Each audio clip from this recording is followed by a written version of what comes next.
It's a great pleasure to introduce the speaker of our public lecture, which is finishing the activities, the mathematical activities for today. So our public speaker today is João Candido Portinari. João Candido Portinari is a mathematician with a PhD in engineering from MIT, but he's also the son of a great painter, Candido Portinari, and the founder and general director of the Portinari Project. He has received several honors and awards, including the Jabuti Prize, and in his research, he applies methods from science and technology to the realm of arts and culture. So today, his public lecture is about War and Peace by Portinari, a Brazilian masterpiece for the UN. Please. Thank you so much.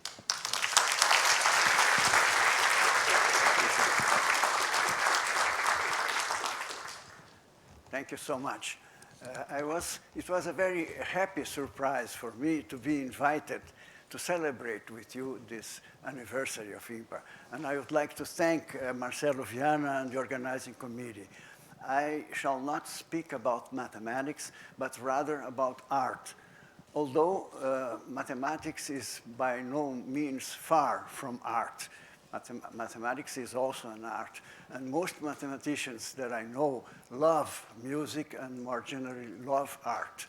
So I will speak about War and Peace, and I would like to ask your permission, since I think that we are going to make a moving tour, I ask your permission to start immediately without further words of introduction. Thank you.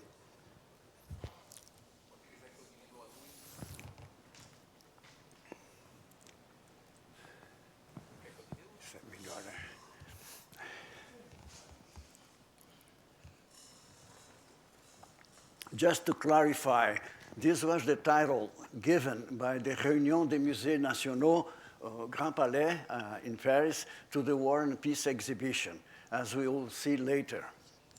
I'd like to dedicate this presentation now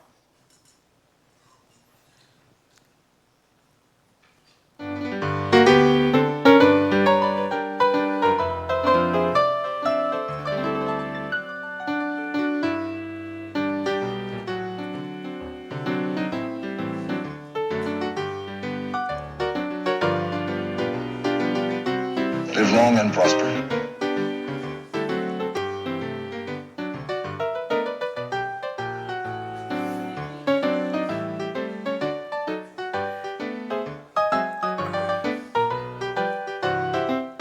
I have been in a relationship with IMPA since the late 60s, when its headquarters were still downtown. To present a biography, even if very brief, of Portinari would require time that is not given to us in this presentation. On the other hand, I don't think it is possible to talk about a painter without showing at least some of his work besides War and Peace. So I invite you now to listen with me to a great Brazilian poet illustrated by Portinari's work. Entre o cafezal e o sonho, o garoto pinta uma estrela dourada na parede da capela, e nada mais resiste à mão pintora. A mão cresce e pinta o que não é para ser pintado, mas sofrido. Entre o sonho e o cafezal, entre guerra e paz, entre mártires, ofendidos, músicos, jangadas, pandorgas, entre os roceiros mecanizados de Israel, a memória de Giotto e o aroma primeiro do Brasil, entre o amor e o ofício, eis que a mão decide. Todos os meninos, ainda os mais desgraçados, sejam vertiginosamente felizes. Agora, há uma verdade sem angústia, mesmo no estar angustiado. O que era dor é flor, conhecimento plástico do mundo, e por assim haver disposto o essencial, deixando o resto aos doutores de Bizâncio, bruscamente se cala e voa para nunca mais a mão infinita, a mão de olhos azuis de Cândido Portinari. I have chosen two facts among many others that help us to understand why Brazil chose Portinari when called to donate a work of art to the United Nations. The first one is this example is when Portinari was awarded the International Gold Medal of Peace in Warsaw. The honor is presented to him by Frédéric Joliot-Curie, Nobel laureate and president of the World Peace Council. Another example I'll show you is this one here, this very simple drawing that I still have with me, very small like this. And in 1956, Portinari arrived in Israel.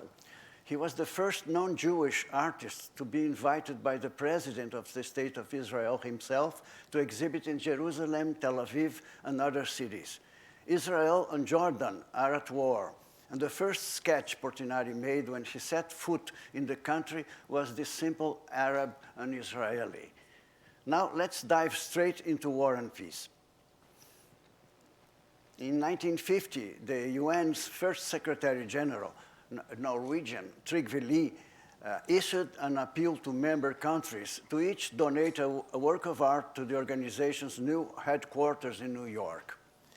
A work of art that will be a testimony to the culture and art of that nation. And of the diptych, I'll show you a small film now. I edited it. It's not very long, but it tells the story not only of War and Peace, but also of the United Nations organization, how it started, why it started. We interrupt this program to bring you a special news bulletin. The Japanese have attacked Pearl Harbor, Hawaii by air, President Roosevelt has just announced.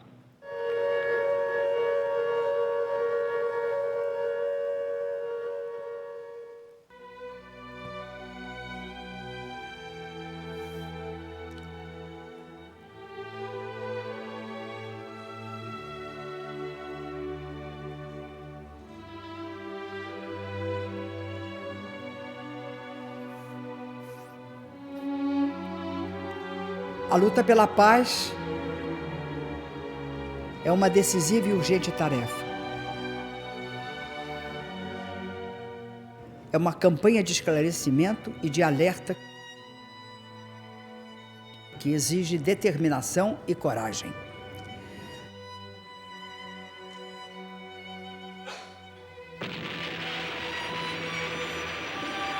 Devemos organizar a luta pela paz, unindo os povos do mundo inteiro.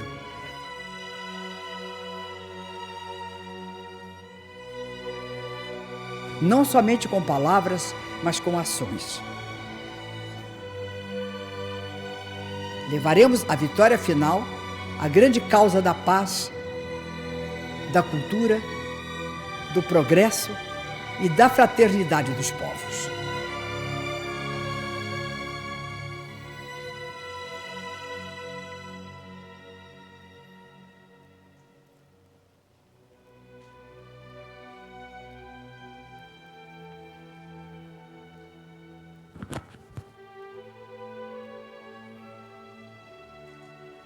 The Charter of the United Nations is going to be shown now. It's very moving and very actual, unfortunately.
I still remember, I was there in 1956. I was 17 years old.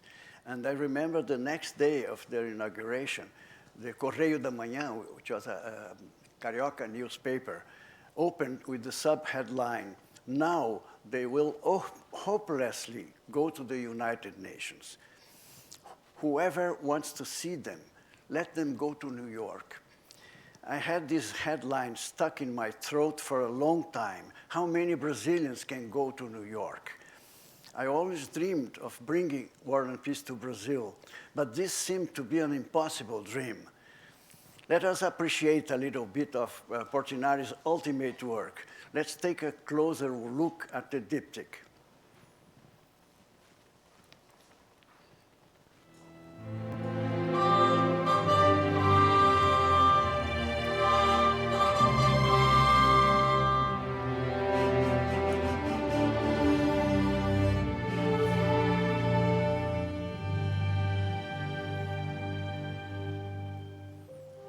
A guerra é uma cavalgada cruzando o azul da paisagem.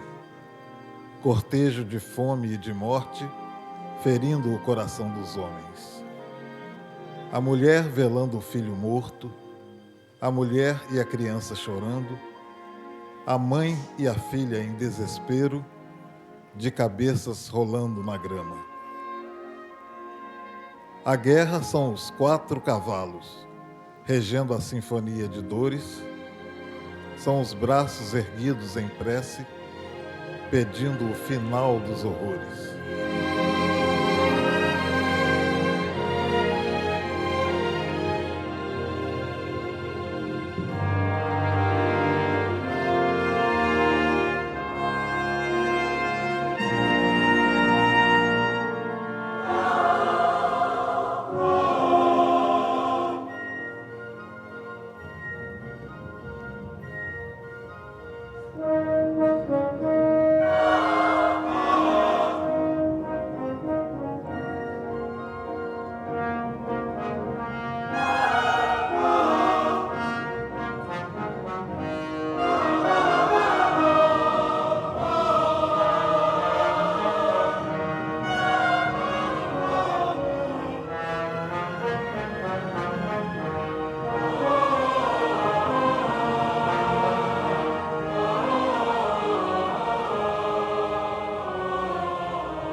A paz é um coro de meninos, é a voz eterna da infância. As mulheres dançando na roça, os meninos pulando carniça. É a noiva de branco sorrindo na garupa de um cavalo branco. A mulher carrega um carneiro, crianças no espaço balançam. A paz está nos meninos que brincam nos campos da infância, nos homens, nas mulheres cantando a harmonia, a esperança.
speech that opens the United Nations General Assembly always belongs to Brazil. I looked at the 49 speeches made since the installation of the panels in 1957, and I couldn't find any mention of the two monumental works of art that call for peace and stand there in the Great Hall of the Assembly at the entrance of the delegates. I had the honor and the emotion of being there in 2007 on the 50th anniversary of the installation of the panels. And I want to share this emotion with you. It was there that what was until then only an impossible dream began to come true.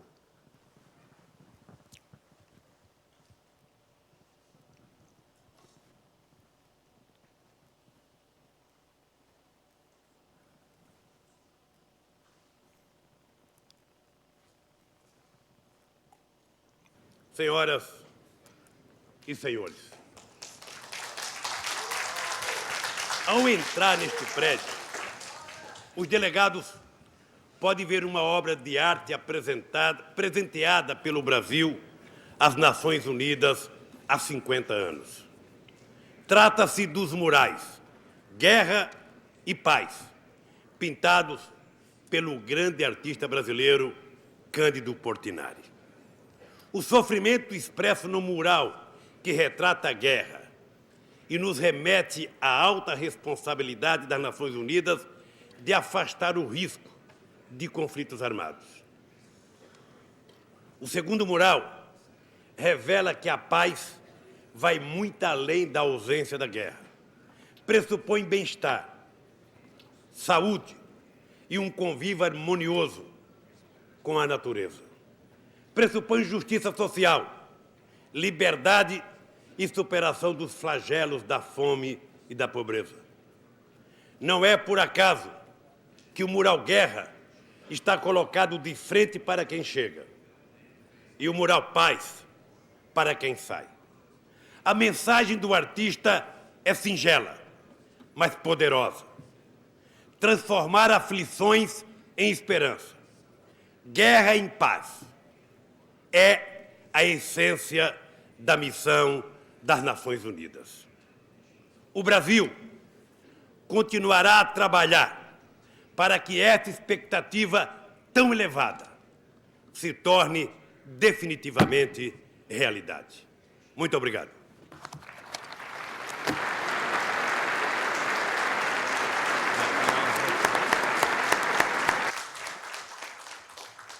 But one could ask, so more than half a century passed by, if these panels are still actual. So I took some images in the news, world news. This does not include the tragedy that's happening in Ukraine. So there's no need to speak about this, you know. Of course, they are more actual than ever. And one of the things, the interesting things that I found, it was a surprise for me. Perhaps all of you have heard of a very important medical research magazine called The Lancet. During the pandemic, it was, everybody knew the Lancet. And I was surprised that in 2011, 10 years after the towers tragedy in New York, they had a special number with War and Peace like this, in the face, in the counter face like this. And the editorial of the Lancet at that time makes specific mention of Portinari's work.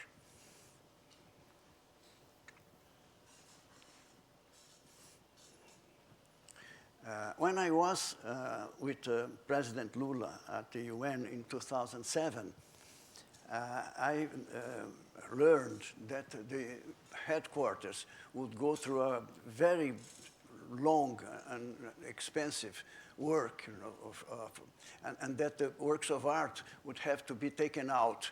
So I thought maybe that impossible dream now can become possible. And I went to the permanent mission of Brazil at the UN in New York, and I was presenting the War and Peace project, the project of bringing War and Peace to Brazil. And this was a very happy meeting. And in the next year, in 2010, we had the inauguration, the re-inauguration at the Municipal Theater. And this was a thing that moved me too much, you know, to see the main theater of a city completely filled with people, everybody standing, and standing ovation, not for a ballet or a concert, but 2 paintings. You know, it was incredible. One of the things that the UN demanded to give us, to lend us War and Peace, was that we should restore them in Brazil.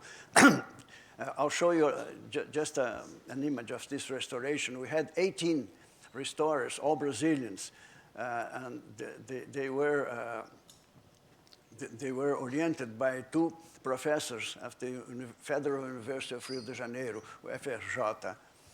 And then we took, in 2012, we took them to São Paulo. It was crazy because people would not leave, you know, huge queues during the day, huge queues during the night. People would not leave. They would just so moved there.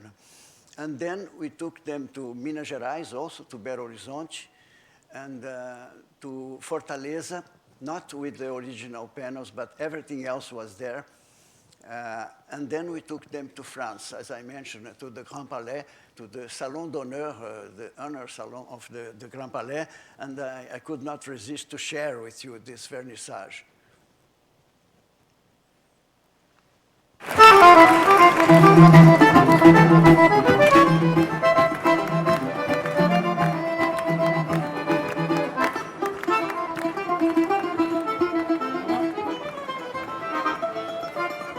En achevant Guerre et Paix, Portinari a déclaré « Les panneaux Guerre et Paix sont sans doute le meilleur travail que j'ai réalisé.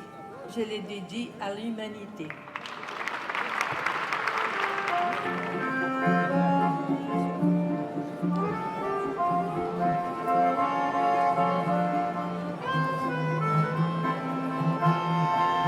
Portinari, c'est nos plus grands peintres, le plus grand peintre brésilien.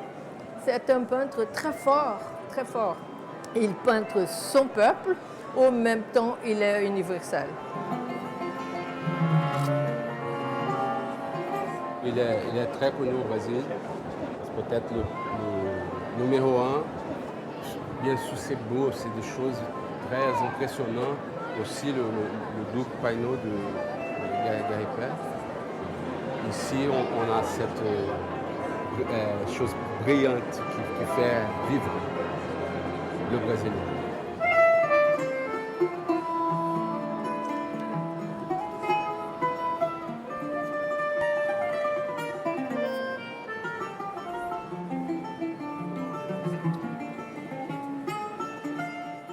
Ça représente la pensée, la sensibilité des artistes de l'époque de l'après-guerre. C'est un homme qui avait beaucoup d'intensité, de personnalité très intense. Et voilà, il fallait partager cette sensation avec les autres.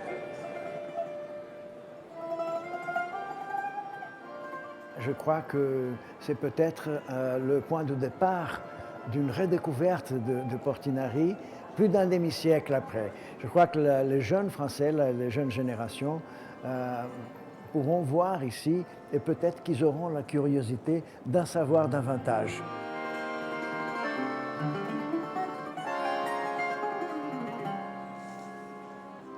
The last episode of the War and Peace project was the reinstallation of the panels in their original place with a ceremony show that the UN called the second unveiling that took place in 2015 in New York. I wanted to show you that we had the honor of having a message from Pope Francis that we read at that moment there. I'm going to show you this because this was very moving also.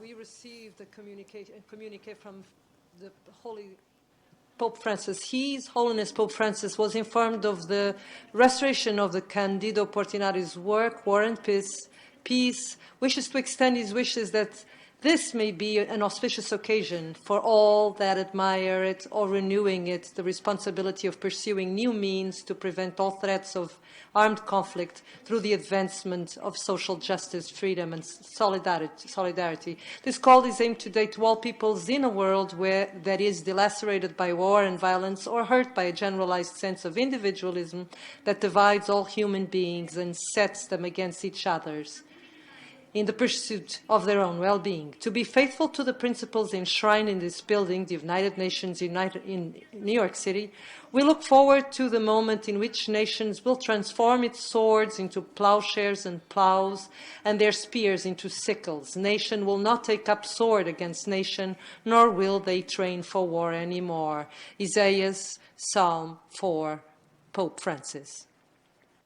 It was with great emotion and surprise that I attended this ceremony show, as I was not expecting that the UN would grant us the noblest of spaces for its realization, nor that the opening speech of the event would be given by such an eminent authority. I'm going to show you who was that made the opening speech. Ladies and gentlemen, Sorry. please welcome the Secretary General of the United Nations, His Excellency Mr. Ban Ki-moon.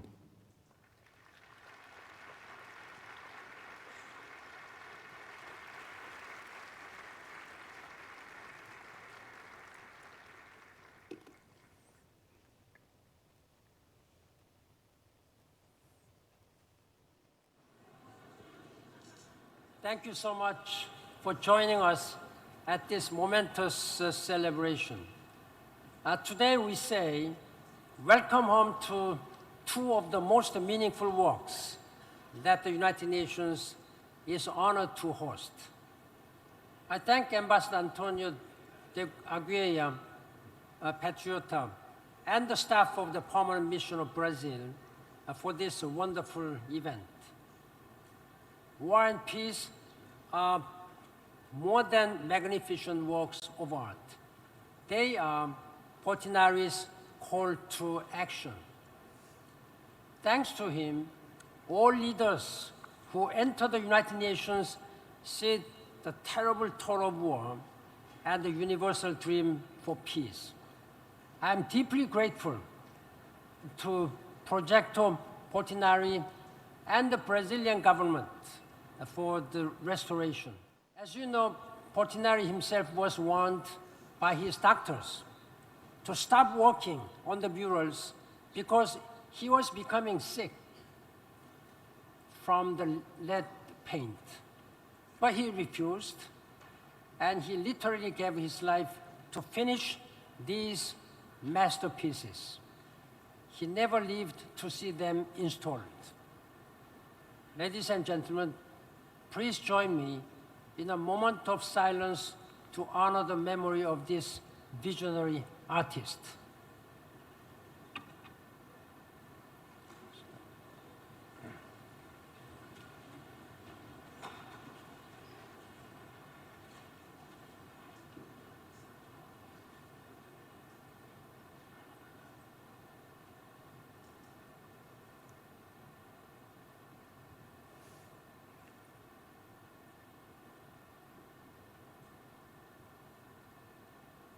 Thank you.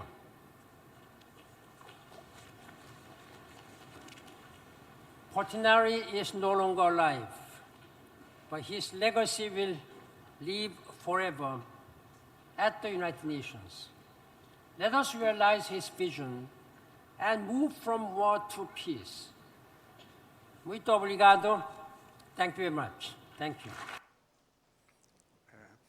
I would like to announce briefly the War and Peace Project actions for the near future. We are planning right now to take them to Italy, to Rome, at the Palazzo delle Esposizioni, and after Italy to China. I was very happy to see something that was a surprise to me. The director of the National Ballet of China speaking about Portinari. This came to me not very long ago. I would like to share it with you also. 巴西的绘画风格呢，多种多样的特色还是非常鲜明的。我个人呢比较喜欢的画家是坎迪多·波提纳里，他的作品是非常迷人的，比如说像《孩子们放风筝》等，其中都能够表现出巴西人民的这种人文关怀，以及人性的光辉，还有巴西的风土人情，这些都是让我颇为感动的。然后也是我们中国人都比较喜爱的。I see that I still have 10 minutes, if you allow me. I didn't have the time to tell you anything about the Portinari project itself, so I ask your permission now to move from War and Peace to some of the actions. Maybe as you all are teachers and professors, maybe you would be interested in the educational activities. After the work that led us to the catalogue of the complete works of Portinari that took us 25 years, then the question arose, what is the main mission of the Portinari project from now on? And it became immediately clear to all of us that this mission was the children and the young people, to inspire them, making use of the content structured in these 25 years.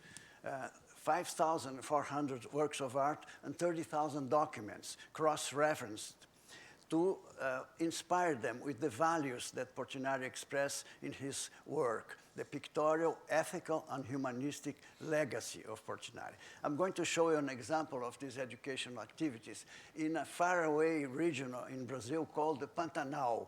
I don't know if you know what the Pantanal is. It's in the state of Mato Grosso.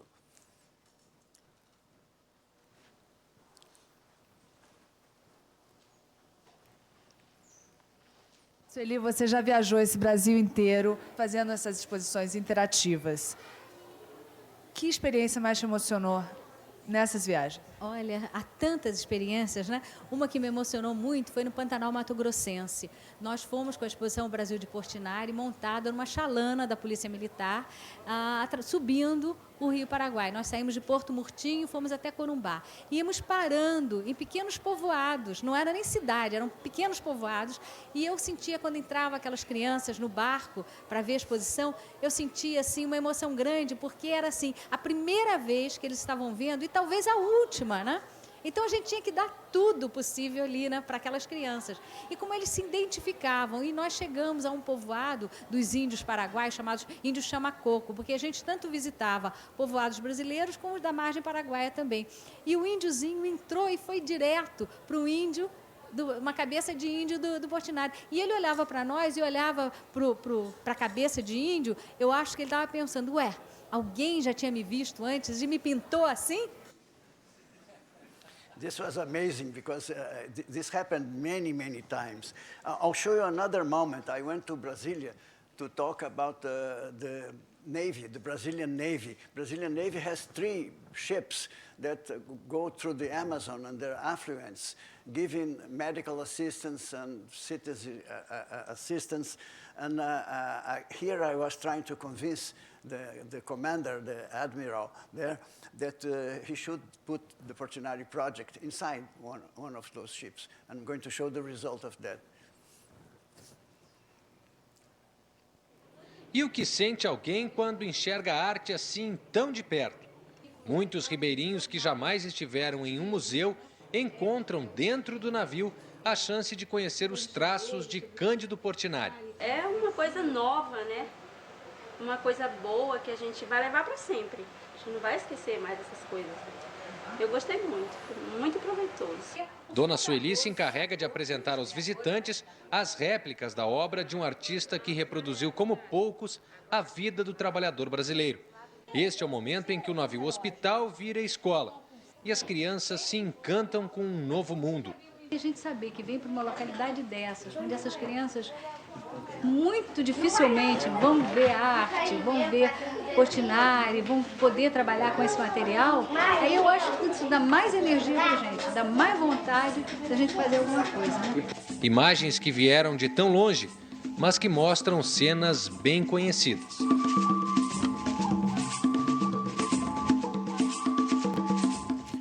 took this program also to inmates of Brazilian prisons.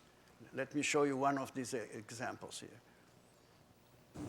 Os portões da penitenciária Lemos de Brito guardam 582 presos que cumprem pena em regime fechado. Longe das ruas e com pouco acesso a informações, os internos da Lemos de Brito foram os primeiros a ser beneficiados com um projeto que mistura arte e informática. As paredes do pavilhão ganharam reproduções de Cândido Portinari, 20 das principais obras de um dos maiores artistas brasileiros que eles aprenderam a admirar. Existem alguns pintores aqui dentro, eu inclusive pinto alguma coisa. Isso me incentivou um pouco mais a vir a pintar e continuar lutando pelo objetivo que todos nós necessitamos. Pouco estudo, vida simples, família pobre. A semelhança entre Cândido Portinari e a maioria dos internos daqui incentivou o aprendizado sobre a vida do artista. 9 internos se tornaram monitores, aprenderam para repassar aos outros e espalhar a arte pelos pavilhões do presídio. Os detalhes da vida e da obra de Portinari deixaram de ser mistério.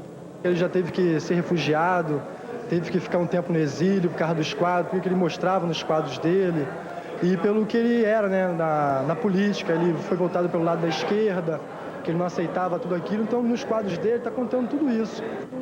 Um conhecimento que está enchendo de orgulho estes novatos da pintura. Esse tipo de oportunidade, direto ou indiretamente, vai tocar com a sensibilidade de cada um e, consequentemente, serve de impulso para a melhoria da maneira de pensar, da maneira de ver as coisas.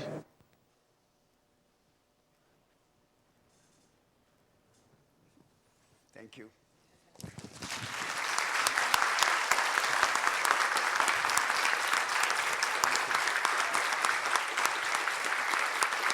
Thank you very much.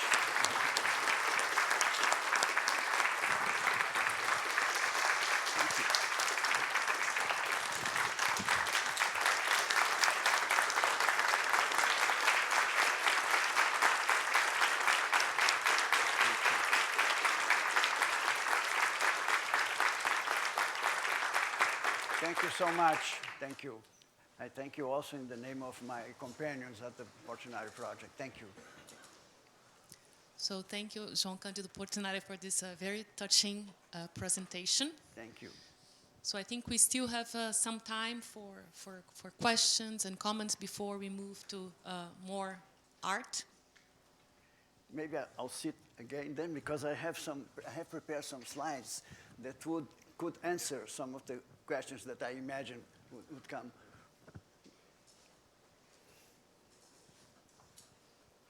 Oh, I'm sorry, I have to make an announcement. Sueli asked me to make this announcement here.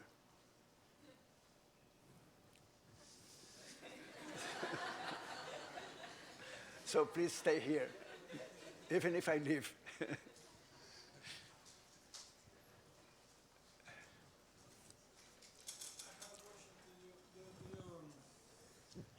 Well, you live with Portinari.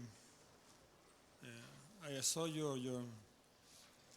video at IMPA, first to assist. I'm not hearing. I saw your video at IMPA, first to assist today.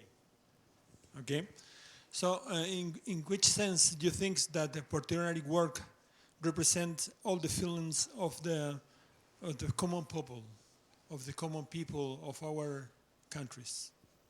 I'm sorry, I couldn't hear very well. In which sense do you think that the Portinari work represents the sensitive of our common people?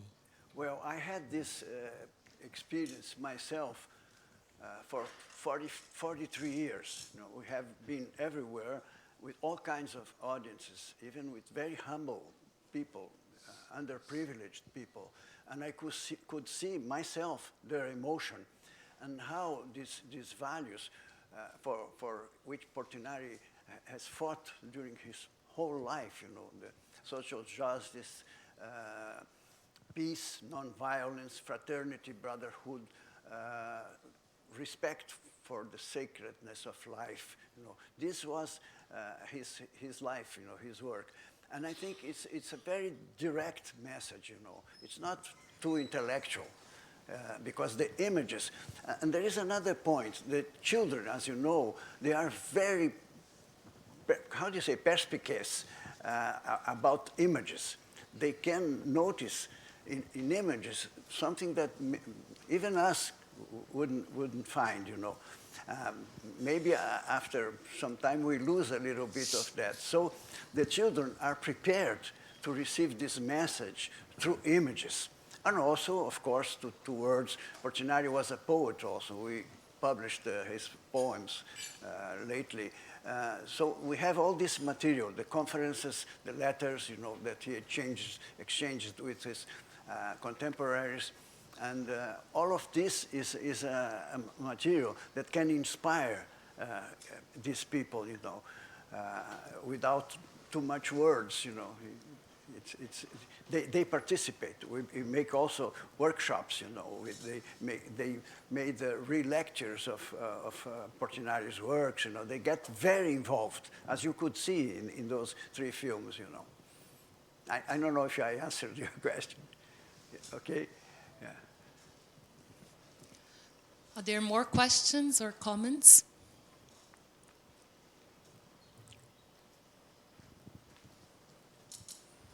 Just to continue, because it's not relevant what I'm asking, just because I want other people to ask questions. Was Fernanda Montenegro in one of the speeches? Yes, I could recognize her I voice. I should have told you that. It was Fernanda Montenegro. Very young Fernanda Montenegro. She read, sorry? At that time she was young, I guess. Because not too much, because that was in 2011. Not too many years ago, you know, but it was very moving to see Fernanda Montenegro to speak there, you know.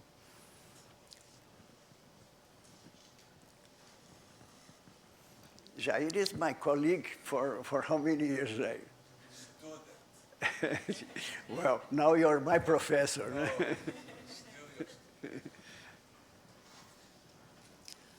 More questions or comments?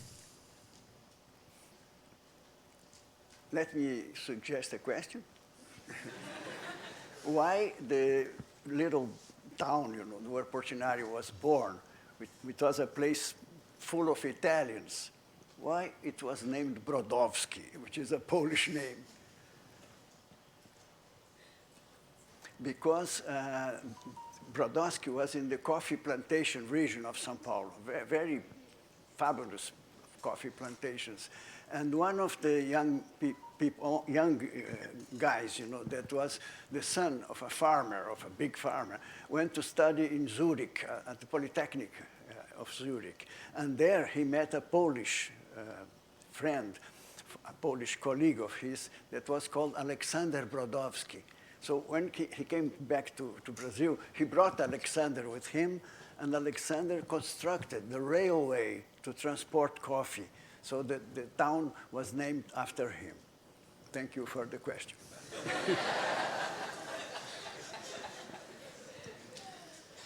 Are there more questions?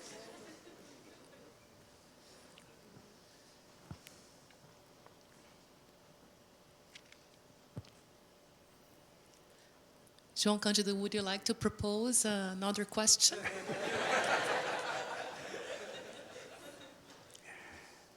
Well, one question would be what this has to do with mathematics. So maybe I could tell you, I could show you something here. Just too quickly, and not take too much time. I had prepared a little talk about how important it was to have mathematics, physics, engineering, chemistry, computer science with the Portinari project. Our colleagues at the PUC University, you know, they were very important. I can just pass by some of the slides without taking too much of your time to show you. This can illustrate, you know. When we started, there were no scanners in Brazil. The first scanner, it was a scanner from the IBM at Venezuela when we started, you know. And the internet was a faraway dream. Nobody could even think about something of internet, you know. Our mission was to put Portinari in the lap of everyone, everywhere. how could that be possible? And the internet was an answer, you know, because all this technology came along. It was fantastic to see that. Databases, you know, we did the first database on art in Brazil, which was called the Rainbow. It was Daniel Menachet, our colleague at the computer science department. And also the work done with false paintings, you know. This was a huge problem. We faced gangs of forgers, you know, not only in Brazil, but outside Brazil also. And the traditional methods let me show you here. The traditional methods to tackle this problem of forgeries sometimes didn't work. We have very famous, even films about forgers that passed through the great laboratories of Holland and great specialists. So since we had this relationship with science, with mathematics, we started a new way of looking at this, which was to look at the brushstroke, at the morphology of the brushstroke.